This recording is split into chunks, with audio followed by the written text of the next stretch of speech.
Welcome back in another lecture of polity.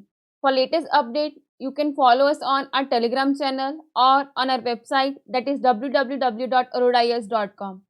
और अगर आप पीजीबी बैच ज्वाइन करना चाहते हैं या फिर आपकी कोई क्वेरी है तो आप इन नंबर्स पे कांटेक्ट कर सकते हैं। और इन बुक्स को परचेज करने के लिए you can check it on Flipkart and Amazon. So continue करते हैं हमारा चैप्टर पार्लियामेंट। इससे पहले हमने पार्लियामेंट स्टार्ट किया था और आज उसका सेकेंड पार्ट है। आज हम देखेंगे duration of the two houses, यानी कि लोकसभा एंड राज्यसभा दोनों की कितनी कितनी ड्यूरेशंस रहती है। सबसे पहले है ड्यूरेशन ऑफ राज्यसभा। राज्यसभा जो है फर्स्ट टाइम 1952 में कॉन्स्टिट्यूट की गई थी और ये एक परमानेंट बॉडी है जो कभी भी डिसॉल्व नहीं होती। बट इसके जो 1/3 मेंबर है वो हर 2 साल के बाद रिटायर होते रहते हैं और 2 साल के बाद फिर से उनको इलेक्ट किया जाता है। और जो रिटायर्ड मेंबर हैं वो री इलेक्शन के लिए, री नॉमिनेशन के लिए फिर से जो है अपना नाम दे सकते हैं any number of a time, चाहे जितनी मर्जी बार चाहे वो री अपॉइंट और री इलेक्ट किए जा सकते हैं। सेकंड आता है ड्यूरेशन ऑफ अ लोकसभा। अब हम देखेंगे कि लोकसभा की ड्यूरेशन कितनी होती है। जो लोकसभा है वो परमानेंट चैम्बर नहीं है, बिकॉज उसको जब चाहे डिसॉल्व किया जा सकता है। जो लोकसभा का टेन्योर है वो तो 5 इयर्स के लिए रहता है from the date of its first meeting. 5 साल के बाद ही तो ऑटोमेटिकली लोकसभा जो है वो डिसॉल्व हो जाती है। और जो प्रेसिडेंट है can dissolve Lok Sabha before the expiry of a term. और जो लोक प्रेसिडेंट है वो लोकसभा को 5 साल कंप्लीट होने से पहले भी डिसॉल्व कर सकते हैं और इस चीज को कोर्ट में चैलेंज नहीं किया जा सकता। और जो लोकसभा की टर्म है can be extended 1 year at a term during a national emergency. मान लीजिए जिस टाइम पे नेशनल इमरजेंसी लगी है और लोकसभा के 5 साल जो है वो कंप्लीट हो चुके थे, तो उस टाइम पे लोकसभा को 1 साल के लिए और एक्सटेंड किया जा सकता है। बट इमरजेंसी हटने के 6 मंथ तक ही जो है लोकसभा की एक्सटेंशन रहेगी और उसके बाद क्या लोकसभा को एक्सटेंड नहीं किया जा सकता। उसके बाद जो है वो लोकसभा कंटिन्यू नहीं रह सकती। नेक्स्ट आता है membership of the parliament. Parliament की मेंबरशिप के लिए सबसे पहले है क्वालिफिकेशन कि पार्लियामेंट के मेंबर बनने के लिए कौन सी क्वालिफिकेशन चाहिए होगी। सबसे पहला जो सब में कॉमन है मोस्टली जो है वो सिटीजन ऑफ इंडिया होना चाहिए, यानी कि जो मेंबर पार्लियामेंट का मेंबर बनना चाहता है जो पर्सन वो सिटीजन ऑफ इंडिया होना चाहिए। Second, he must make and subscribe to the oath and affirmation, और उसको क्या ओथ एंड अफर्मेशन लेनी होगी। और उसकी जो एज है वो राज्यसभा के लिए 30 साल से कम नहीं होनी चाहिए और लोकसभा के लिए 25 साल से कम नहीं होनी चाहिए। And he must possess other qualification prescribed by the parliament, और अदर क्वालिफिकेशन जो पार्लियामेंट के द्वारा बताई गई हैं वो भी उसकी होनी चाहिए। जो एडिशनल क्वालिफिकेशन थी in the representation of people act 1951 में दी गई थी, उनमें से फर्स्ट है कि registered as a elector for the parliamentary constituency, कि वो मेंबर जो पार्लियामेंट का मेंबर बनने जा रहा है वो एज अ इलेक्टर रजिस्टर होना चाहिए उस कॉन्स्टिट्यूएंसी में। A candidate contesting as a Rajya Sabha seat does not need to be elector from that particular state, यानी कि वो जिस स्टेट से खड़ा हो रहा है मेंबरशिप के लिए उस स्टेट का वो इलेक्टर होना चाहिए, उसकी वोट होनी चाहिए वहां की। And must be an schedule tribe and scheduled caste to contest a seat reserved for SC and STs, and SC and STs can contest general seats। और यहाँ पे और क्या होना चाहिए, SC and STs के लिए रिजर्व सीट्स होनी चाहिए और ये SC and STs जो हैं यानी कि schedule caste and schedule tribe जो हैं वो जनरल सीट से भी इलेक्शंस लड़ सकते हैं। नेक्स्ट आता है डिस्क्वालिफिकेशन। डिस्क्वालिफिकेशन में सबसे फर्स्ट है अंडर द कॉन्स्टिट्यूशन, यानी किस बेसिस पे जो है किसी पर्सन को डिस्क्वालीफाई किया जा सकता है पार्लियामेंट का मेंबर बनने से। सबसे पहली है if he hold any office of a profit. Office of profit का मैंने आपको पहले भी समझाया है कि कोई भी ऐसा पर्सन जो ऑफिस ऑफ प्रॉफिट होल्ड करता है अंडर द यूनियन और स्टेट गवर्नमेंट, तो वो जो है पार्लियामेंट का मेंबर नहीं बन सकता है। If he is of unsound mind, अगर वो अनसाउंड माइंड का है यानी कि वो मेंटली डिस्टर्ब है, ठीक नहीं है। And he is an undischarged insolvent, यानी कि वो उसको सरकार ने दिवालिया डिक्लेयर कर रखा है। And if he is not a citizen of India, अगर वो इंडिया का सिटीजन नहीं है तब भी वो पार्लियामेंट का मेंबर नहीं बन सकता। If he is so disqualified under any law made by the parliament, अगर पार्लियामेंट के बनाए हुए किसी लॉ के अंदर उसको वो डिस्क्वालीफाई डिक्लेयर हो रहा है पार्लियामेंट का मेंबर बनने के लिए, तो वहां पे उसको डिस्क्वालीफाई डिक्लेयर कर दिया जाएगा। सो नेक्स्ट आती है disqualification in the representation of a people act 1951, यानी कि 1951 के एक्ट के अंदर कौन कौन से दे रखे हैं प्रोविजंस की जिसके बेसिस पे उस मेंबर को डिस्क्वालीफाई डिक्लेयर किया जा सकता है। सबसे पहली है he must not have been found guilty of certain elections offences और corrupt practices in the election, कि इलेक्शन के टाइम पे उसने कुछ गलत काम ना किया हो, इलेक्शंस के लिए करप्शन ना की हो उस टाइम पे, कि गलत ढंग से जो है वो इलेक्शंस ना लड़ी हो। सो नेक्स्ट है he must not have been convicted for any offence resulting in imprisonment for 2 और मोर ईयर्स, कि वो ऐसे किसी भी ऑफेंस के लिए जो है कन्विक्ट नहीं होना चाहिए जिसके लिए उसको 2 या 2 से ज़्यादा साल के लिए सज़ा मिली हो। And he must not have been dismissed from the government service for corruption और लॉयल्टी टू द स्टेट, और वो किसी भी गवर्नमेंट की जॉब से जो है करप्शन के बेसिस पे या फिर डिसलॉयल्टी के बेसिस से डिसमिस ना किया गया हो। नेक्स्ट आती है कि वो ग्रुप्स वगैरह ना बना रहा हो, उसको प्रमोट ना कर रहा हो। Next is he must not have been punished for preaching and practicing social crime such as untouchability, dowry and sati, कि वो इन को जैसे कि अनटचेबिलिटी हुई, डाउरी हुई, सती हुई, इस चीज को प्रैक्टिस ना कर रहा हो तो उस बेसिस पे उसको पनिशमेंट ना मिली हो। However, on the question whether a member is subjected to any of the above disqualification, the president decision is a final, यानी कि इन बेसिस पे जो भी प्रेसिडेंट डिसीजन लेगा कि उसको डिस्क्वालीफाई किया जाएगा या फिर नहीं किया जाएगा, वो प्रेसिडेंट का डिसीजन वो फाइनल होगा। बट प्रेसिडेंट जो है वो किसकी ओपिनियन पे ये डिसीजन लेगा? इलेक्शन कमीशन के डिसीजन पे। सो नेक्स्ट आती है disqualification on the ground of defection, यानी कि डिफेक्शन के ग्राउंड पे कौन से कैसे डिस्क्वालीफाई किया जा सकता है पर्सन को।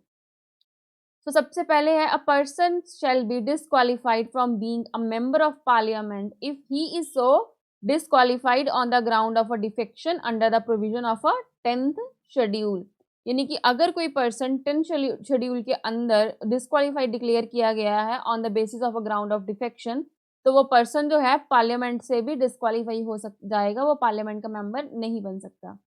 सबसे पहले है if he voluntarily give up the membership of a political party on whose ticket he is elected to the house, यानी कि वो पॉलिटिकल पार्टी जिसकी टिकट से वो इलेक्ट हो गया था हाउस में, अगर उसने उसकी मेंबरशिप को छोड़ दिया है तब भी उस पर डिफेक्शन लॉ लग जाएगा। Second is if he vote और abstain from voting in the house contrary to any directions given by his political party, यानी कि जो डायरेक्शन उसकी पॉलिटिकल पार्टी के द्वारा दी गई थी वो उसके अगेंस्ट वोट कर रहा है, तो उस टाइम पे भी उस पर डिफेक्शन लॉ लग जाएगा जिसके बेसिस पे उसको पार्लियामेंट से डिस्क्वालीफाई कर दिया जाएगा। सो नेक्स्ट आती है if any independently elected member joint any political party, यानी कि कोई ऐसा पर्सन जिसने इलेक्शंस तो इंडिपेंडेंटली लड़ी थी लेकिन सिलेक्ट होने के बाद उसने कोई पार्टी ज्वाइन कर ली। Next is if any nominated member join any political party after the expiry of a 6 month, यानी कि जिस मेंबर को नॉमिनेट किया गया था पार्लियामेंट में बट बाद में उसने किसी पॉलिटिकल पार्टी को ज्वाइन कर लिया ज्वाइन करने के 6 मंथ के बाद, तो वो भी डिस्क्वालीफाई डिक्लेयर कर दिया जाएगा। So question of disqualification under the 10th schedule is decided by the chairman in case of Rajya Sabha and speaker in case of Lok Sabha and not by the president. तो यहाँ पे ध्यान रखिएगा कि डिफेक्शन के बेसिस पे जो डिस्क्वालीफाई किया जाएगा उसको प्रेसिडेंट नहीं डिक्लेयर करेगा, वो डिसाइड कौन करेगा? राज्यसभा के केस में चेयरमैन डिसाइड करेगा और लोकसभा के केस में स्पीकर डिसाइड करेगा। So in 1992, the Supreme Court ruled that the decision of a chairman and a speaker in this regard is subjected to judicial review, कि अगर किसी पर्सन को राज्यसभा या लोकसभा में डिस्क्वालीफाई डिक्लेयर किया जाता है तो उसका वो डिसीजन जो है जुडिशियल रिव्यू के लिए लिया जा सकता है, उसको जुडिशियल रिव्यू के लिए भेजा जा सकता है। सो नेक्स्ट आता है वेकेटिंग ऑफ सीट्स, कि कब कब जो है सीट खाली होगी पार्लियामेंट में। So in the following cases a member of the parliament vacate his seat, कि जो पार्लियामेंट के मेंबर हैं वो किन किन केसेस में अपनी सीट छोड़ सकते हैं। सबसे पहली है डबल मेंबरशिप।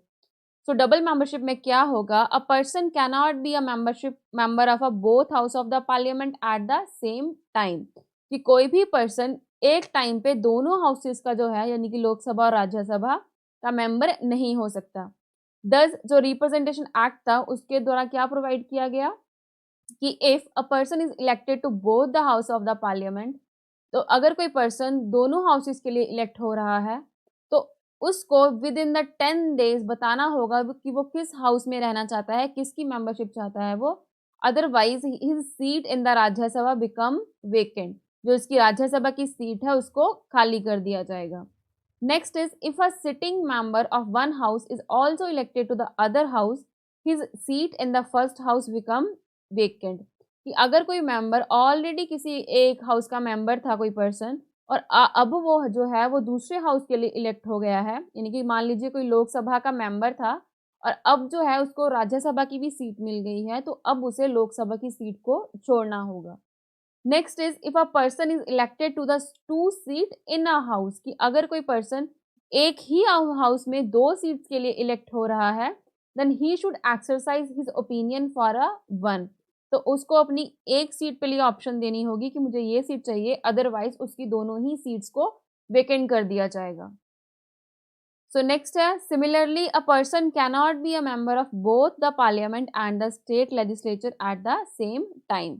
सो ऐसे ही जो कोई मेंबर है वो पार्लियामेंट और स्टेट लेजिस्लेचर दोनों का मेंबर नहीं हो सकता है एक ही टाइम पे।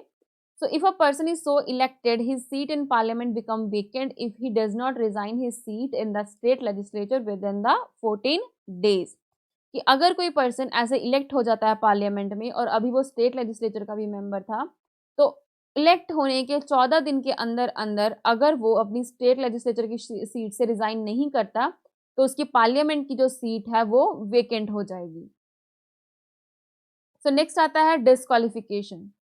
डिस्क्वालिफिकेशन में क्या है, if a member of a parliament become subject to any of the disqualification subjected in the constitution, तो then his seat become a vacant. अगर किसी भी ऐसे जो स्पेसिफाई कर रखा है कॉन्स्टिट्यूशन में कि इस बेसिस पे पार्लियामेंट के किसी मेंबर को डिस्क्वालीफाई डिक्लेयर किया जा सकता है, जैसे कि अभी हमने पीछे देखा था कि कैसे कैसे जो है मेंबर डिस्क्वालीफाई डिक्लेयर किया जा सकता है, अगर कोई भी ऐसा जो प्रोविजन है उस पर लागू हो रहा है तो उस टाइम पे भी उसकी सीट जो है वो वेकेंट हो जाएगी। नेक्स्ट आता है रेजिग्नेशन, कि वो खुद की मर्जी से रिजाइन कर दे। A member may resign his seat by writing to the chairman of Rajya Sabha और speaker of Lok Sabha as the case में भी। अगर कोई मेंबर जो राज्यसभा से रिजाइन कर रहा है तो वो अपना रेजिग्नेशन चेयरमैन को देगा, अगर वो लोकसभा से रिजाइन कर रहा है तो अपना रेजिग्नेशन स्पीकर को देगा, और उस टाइम पे जो सीट है वो वेकेंट हो जाएगी जिस टाइम पे स्पीकर या फिर चेयरमैन उनका रेजिग्नेशन एक्सेप्ट कर ले। और जो चेयरमैन या फिर स्पीकर है may not accept the resignation, वो चाहे तो रेजिग्नेशन को एक्सेप्ट नहीं भी कर सकते अगर उनको लगता है कि ये जो रेजिग्नेशन है वो जेन्युइन नहीं है। नेक्स्ट आता है एब्सेंस। एब्सेंस में क्या होगा, अगर कोई पर्सन 60 days के लिए जो है एब्सेंट रहता है और विदाउट इट्स परमिशन, बिना किसी परमिशन के वो एब्सेंट रहता है, तो उस टाइम पे भी उसकी सीट जो है उसको वेकेंट डिक्लेयर कर दिया जाएगा।